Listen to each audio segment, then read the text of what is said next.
Hey guys, welcome to beautiful Heathrow Country Club in Lake Mary, Florida, my home course. And we're going to talk about 3 tips that are really going to help you to hit your driver much better. Now, when you get up to those holes, they got a little bit of water on them. Maybe you get those par 5s like this.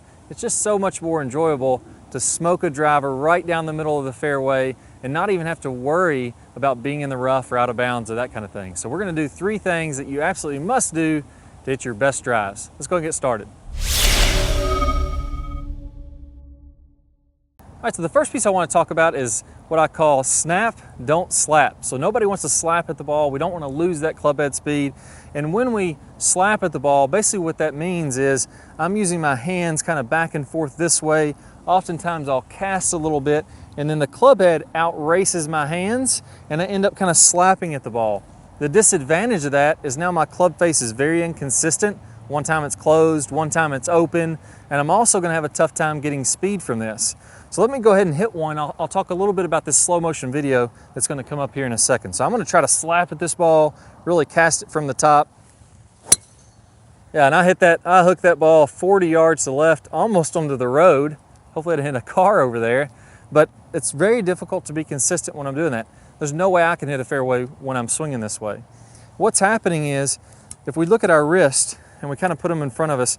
If I bend my wrist to the right this way, this would be flexion with my left wrist. It's called extension with the right wrist. We don't need to know those terms.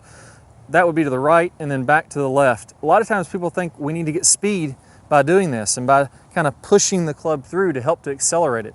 When I do that, that starts to flip the club, to slap the club, and it's going to outrace my hands.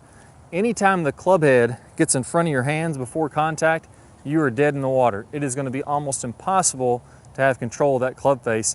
When it outraces them, it becomes very, very unstable. That's a slap motion, and that's exactly what you're seeing here.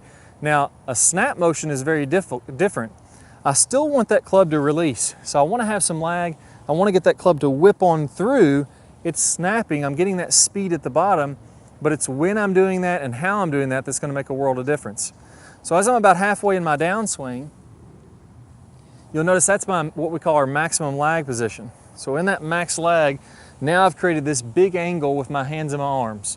My body's going ahead and opening up, and as I continue down, now my club still has a pretty good size angle in it. If you look at the butt end of this club, if you imagine a laser beam kind of shooting out of there, it's not turned back up yet. My club isn't pointing back up toward my body. It's pointing out kind of down the fairway. Now from here, to get that club to really release, I want to snap the club head. That's when I'm going to start turning this club head back up, or this grip back up, to release the club head and to get a lot of speed from the club head there. So that's what we call the snap action. You can call it the release, you can call it whatever you want to. And the big key to really put this together that we talk about in the Top Speed Golf system is I want this to release about 45 degrees in front of me. So if I imagine a line going from my chest 45 degrees out in front, whenever that club gets fully released, now it's going to be pointing in that direction. So I'm still letting that club whip on through or snap through, but it's not a slap.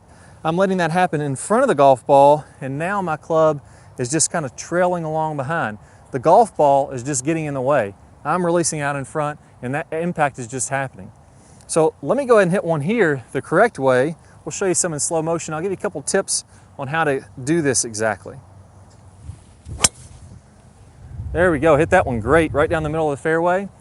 I got that lag, and then I got that to release out in front.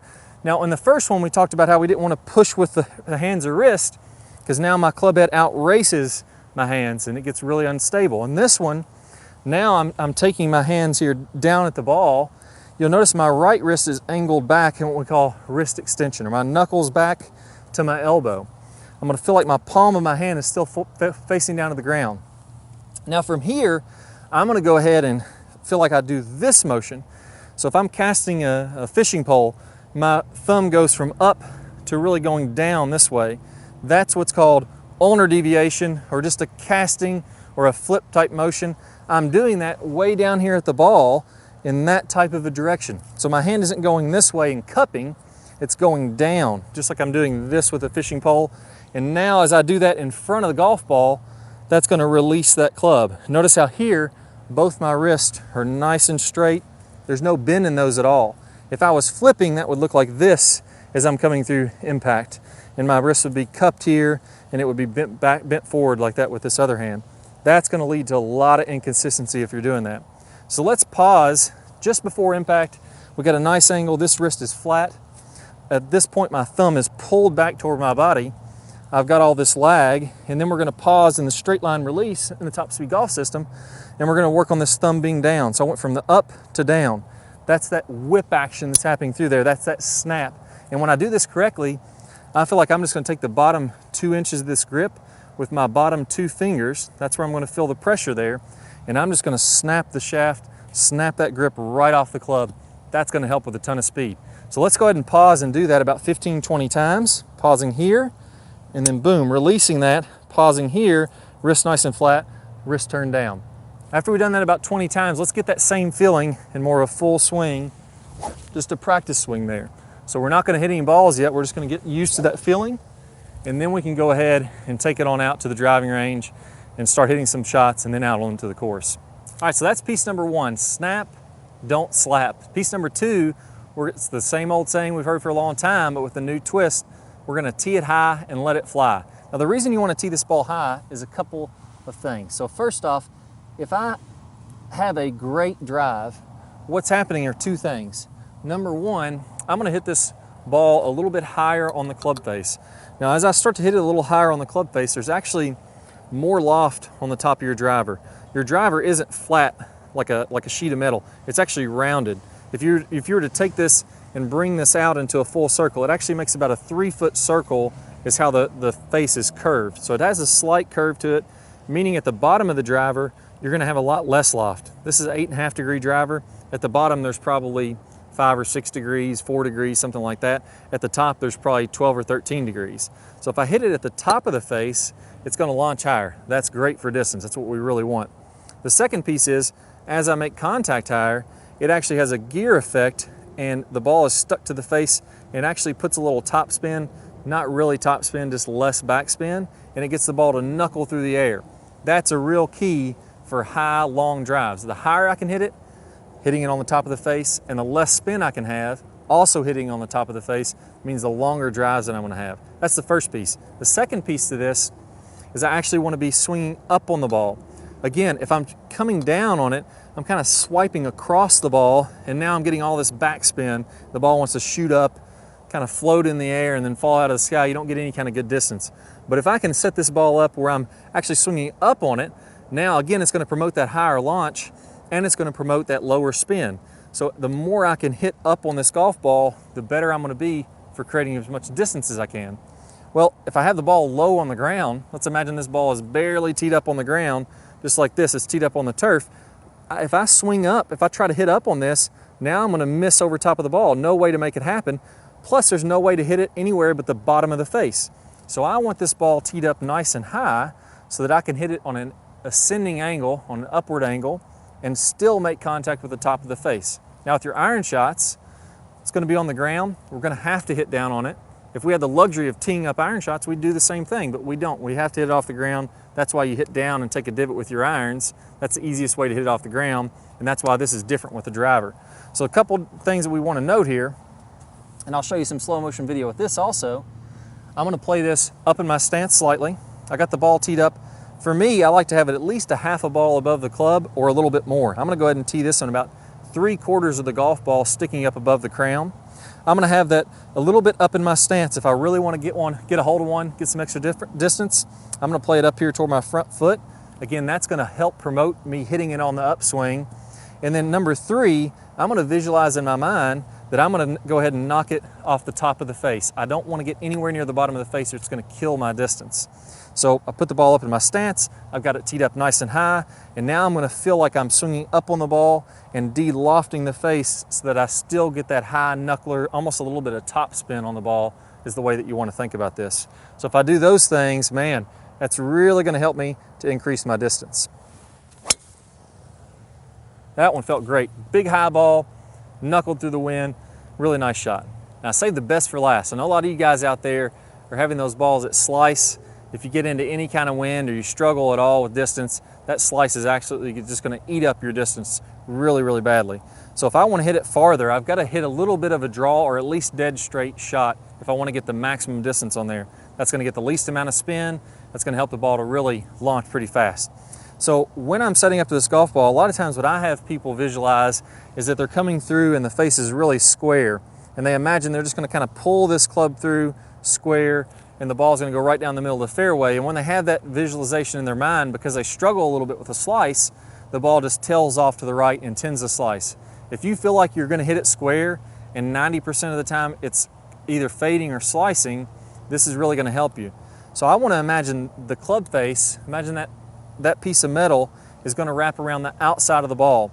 So if I'm looking at this golf ball from my perspective and I kind of put a line through the middle of the ball, that would be dead square. If I hit right on that line, that would be a square shot. Now when we do that, like we just talked about, we tend to slice.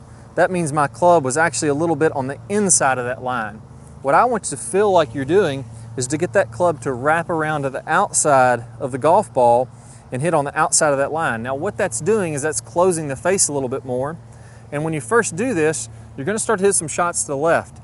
That's okay. That just means you're doing a little bit too much, but that ball is going to start left and it's going to hook even a little bit more to the left, especially for you guys that are coming over the top.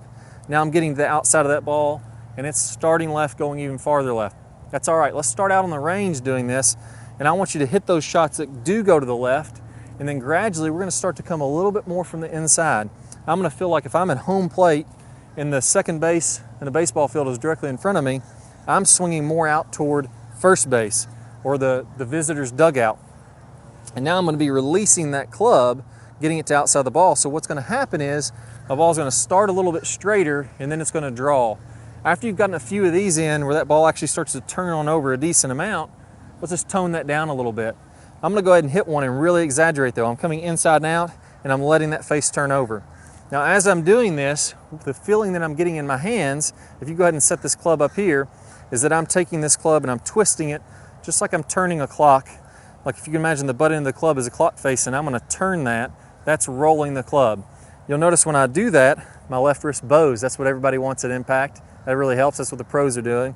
And my right wrist kind of turns knuckles back this way. That's what's going to release that face as I'm doing that. So we can see that would really get that face to turn on over. I'm going to exaggerate here. Hopefully we can see this on camera, but I'm really going to get this one to swing from right to left. There we go. So we saw that one started down the middle of the fairway, hooked over to the left, almost by the trees. I'm right on track. That's what I want to have happen at first if I'm struggling with that slice. Now the second piece to this, after you've hit about 15 or 20 balls doing that, and you've got the feel for that, I'm just going to tone down a little bit. Don't let that club release quite as much to the outside of the ball, and don't swing quite as far to the right. And now you're going to have that little baby draw that everybody wants to have to get the maximum distance. All right, guys. So take those 3 tips. Number 1, snap, don't slap. Number 2, tee it high. Get that ball to launch high with low spin. And number 3, get that club head to the outside of the ball to get that nice draw. All right, guys, in this video, I'll give you some awesome tips to help your drive.